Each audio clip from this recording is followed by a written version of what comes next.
జై శ్రీమన్నారాయణ. మీ శ్రీవారదాసుడు. ఈరోజు మన దేవాలయాల యొక్క దర్శనం చేసుకుంటే ఎటువంటి ఫలితాలు వస్తాయి అనేది, ఈ దేవాలయ దర్శనాల్లో అసలు సాంకేతికత ఏంటి అనేది తెలుసుకుందామని ఈ వీడియో చేస్తున్నాను.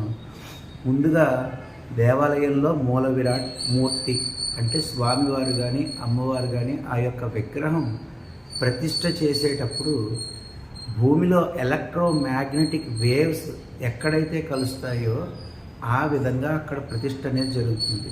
దానికి కింద కాల్చినట్టి రాగి రేకులు దాని కింద ప్రతిష్ఠింపజేస్తారు. ఈ రాగి రేకులు ఏమవుతాయంటే ఈ మూల విరాట్ మూర్తికి అంటే ఎలక్ట్రోమాగ్నెటిక్ వేవ్స్ జనరేషన్కి ఒక క్యాటలిస్ట్గా పనిచేస్తాయి అన్నమాట ఈ రాగి రేకులు. రెండో విషయం ఏంటంటే, మనం ఆలయానికి వెళ్ళి ప్రదక్షిణాలు చేస్తూ ఉంటాం. అంటే క్లాక్ వైజ్ డైరెక్షన్లో ఆలయం చుట్టూ అంటే మూల విరాట్ చుట్టూ ప్రదక్షిణాలు చేస్తూ ఉన్నప్పుడు ఆ ఎలక్ట్రోమాగ్నెటిక్ వేవ్స్, ఆ తరంగాలు ఏవైతే ఉంటాయో అవి మన శరీరానికి తాకి షట్చక్రాలన్నీ కూడా ఉత్తేజభరితంగా తయారవుతాయి అన్నమాట. ఈ షట్చక్రాలకి తగిలి ఈ వేవ్స్, ఈ తరంగాలు ఉత్తేజంగా పనిచేయాలి అని మనకి అనిపించేలాగా ప్రవర్తిస్తాయి. దేవుడు గుళ్ళోనే ఉన్నాడా, బయట లేడా అంటే ఎక్కడైనా ఉంటాడు. కానీ గుడికే ఎందుకు రావాలి అంటే ఇటువంటి ప్రయోజనాల కోసం గుడికి రావాల్సి ఉంటుంది.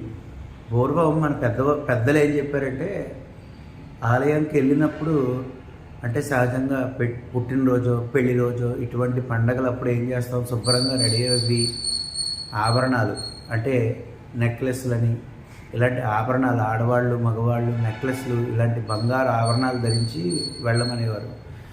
అలా వెళ్ళడం వల్ల ఏంటంటే, నాకు బంగారం ఉందో లేదంటే ఎంత ఉందో అని చూపించుకోవడం గురించి కాదనమాట. ఆ బంగారం, ఇటువంటి ఈ లోహాలు ఏం చేస్తాయంటే ఈ ఎలక్ట్రోమాగ్నెటిక్ వేవ్స్, ఈ తరంగాలు ఆ గోల్డ్ అనేది ఆకర్షించి ఏం చేస్తాయంటే ఆ ఆభరణాలు ద్వారా మన శరీరంలోకి చేరతాయన్నమాట. దానివల్ల మనం ఎంతో శక్తివంతంగా తయారవుతాం. మీరు చూడండి, చాలామంది ఏదో మనసులో బాధాకరంగా ఉండి వచ్చి ప్రదక్షిణాలు చేసుకుని కూర్చుంటారు. కానీ వాళ్ళకి ఎంత మనశ్శాంతి అనిపిస్తుందో నాకు చాలామంది చెప్పారు స్వతహాగా. దీనికి కారణాలన్నీ ఇవి. నాలుగోది కొబ్బరికాయ. ప్రతి ఒక్కరూ కొబ్బరికాయ తీసుకొచ్చి కొబ్బరికాయ కొడతారు. దానికి సాంకేతికత ఏంటి అంటే, కొబ్బరికాయకి పైన ఉన్న టెంక ఏదైతే ఉంటుందో అది మన అహంకారంగా గుర్తించాలి. దాన్ని పగలగొట్టిన తర్వాత వచ్చే నీళ్లు ఏవైతే ఉంటాయో అవి అవతలి వాళ్ళ ప్రేమగా మనం స్వీకరించగలగాలి.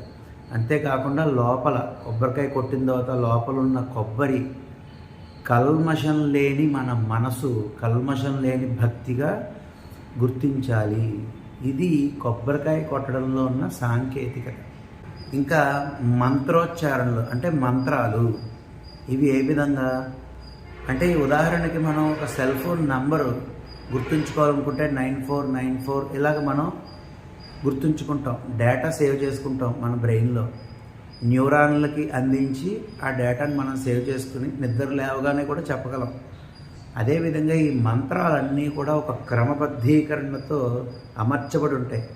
ఈ మంత్రాలన్నీ కూడా వినడం వల్ల ఏమవుతుంది అంటే, మన న్యూరాన్స్ని యాక్టివేట్ చేసి మనం సంతోషంగా అంటే స్పోర్టివ్గా, అంటే బాగా, మీకు ఏ విధంగా చెప్పాలంటే పరిగెత్తాలి. అంటే ఏ పనికైనా కూడా అంటే బద్ధకం వదిలేసి పరిగెత్తాలి అనే ఒక ఉత్తేజాన్ని కలిగిస్తాయి. మంత్ర ఉచ్చారణలు వినడం వల్ల న్యూరాన్స్ యాక్టివేట్ అవుతాయి అన్నమాట. ఇంకా గర్భగుడి మీరు చూసినట్లయితే అన్ని వైపులా మూసేసి ఉంటుంది. ఒకవైపు ముఖద్వారం మాత్రమే తెరిచి ఉంటుంది.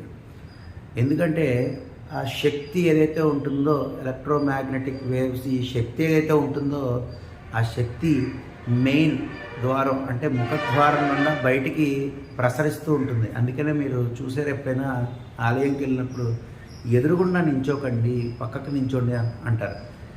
ఈ మంత్రోచ్చారణలు, అభిషేకాలు ఇవన్నీ చేసి అక్కడ స్వామివారికో అమ్మవారికో ఆ మూర్తికి, విగ్రహానికి అమితమైన శక్తి లభిస్తుంది. ఆ శక్తి ఏంటంటే ఎదురుగుండా ప్రసరిస్తుంది. అది పూర్తిగా ఆ శక్తి అంతా ఒకేసారి మన మీద పడకూడదు. కాబట్టి పక్కకి నించోండి అని చెప్పేసి అంటూ ఉంటారు అన్నమాట. ఇంకా అభిషేకం చేసినప్పుడు ఏమవుతుందంటే మూల విరాట్కి అభిషేకం చేస్తాం. అదేవిధంగా ఈ యొక్క పంచలోహాలతో కూడిన ఉత్సవమూర్తులకు కూడా అభిషేకం చేస్తూ ఉంటాం. వీరిద్దరికీ అభిషేకం చేసినప్పుడు ఈ యొక్క పంచామృతాలు ఏవైతే ఉంటాయో అవన్నీ ఆ యొక్క లోహం మీద పడి మూల విరాట్ మూర్తి మీద పడి కింద పడినప్పుడు ఏమవుతుందంటే కింద ఉన్న రాగి రేకులు అమర్చుంటాయి కదా ప్రతిష్ఠ చేసినప్పుడు ఆ యొక్క శక్తి ఎలక్ట్రోమాగ్నెటిక్ వేవ్ శక్తి ద్వారా ఈ యొక్క పంచామృతాలన్నీ కింద పడిన తర్వాత ఔషధ శక్తిని సంతరించుకుంటాయి. దాన్ని మనం తీర్థంగా స్వీకరిస్తాం అన్నమాట.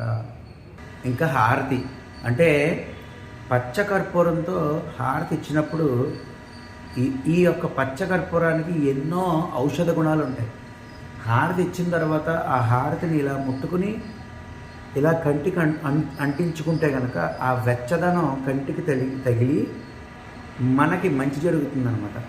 ఇది హారతి యొక్క సాంకేతికత. తర్వాత తీర్థం తులసి, లవంగాలు ఇలాంటి సుగంధ ద్రవ్యాలన్నీ కలిపి తీర్థం తయారు చేసి అభిషేకం చేశాక ఆ తీర్థాన్ని అందరికీ ఇస్తారు. అది తీసుకోవడం వల్ల మనకి తెలియకుండానే మన లోపల ఉన్న బ్యాక్టీరియా అంతా నశించి మంచి ఆరోగ్యాన్ని ప్రసాదిస్తుంది. ఇది తీర్థం యొక్క రహస్యం. ఈ విధంగా మన పూర్వీకులు ఎప్పటి నుంచో ఈ ఆచారాన్ని పెట్టారు మన ఋషులు అంటే కనుక మామూలు మాటలు కాదు. పూర్వమే ఈ యొక్క సాంకేతికత అన్నీ ఆలోచించే ఈ యొక్క ప్రక్రియలన్నీ కూడా పెట్టడం జరిగింది. అంటే నేను ఈ వీడియో చేయడానికి గల కారణం ఏంటంటే ఉదాహరణకి నాకు తెలిసిన ఒక ఆయన ఉన్నారు, ముక్కోటి ఏకాదశి. ఆ రోజు చాలా వైశిష్ట్యత. ఆ రోజు ఎంతోమంది దూసేసుకుంటూ ఉంటారు, జనాలు ఎక్కువ ఉంటారు, భక్తులు ఎక్కువ ఉంటారు. ఎందుకు? దేవుడు ఎక్కడ లేడు, నేను ఇంట్లోనే పెట్టుకుంటాను దండం, రానండి అన్నాడు. సరే మంచిదండి అన్న. అంటే ఉదాహరణకి అటువంటి వాళ్ళ గురించి ఈ వీడియో చేస్తున్నాను. అంతమంది జనాలు ఉన్నప్పటికీ కూడా మనం ప్రదక్షిణం చేసినప్పుడు, తీర్థం తీసుకున్నప్పుడు, ప్రసాదం తీసుకున్నప్పుడు, ఈ యొక్క మంత్ర ఉచ్చారణలు వింటున్నప్పుడు మనకి తెలియకుండా ఉత్తేజభరితం అవుతాం అన్నమాట. కాబట్టి మీకు ఈ వీడియో ఉపయోగపడుతుంది అని నేను ఆశిస్తున్నాను. జై శ్రీమన్నారాయణ, మీ శ్రీవారి దాసుడు. నచ్చితే కనుక 10 మందికి షేర్ చేయండి. జై శ్రీమన్నారాయణ.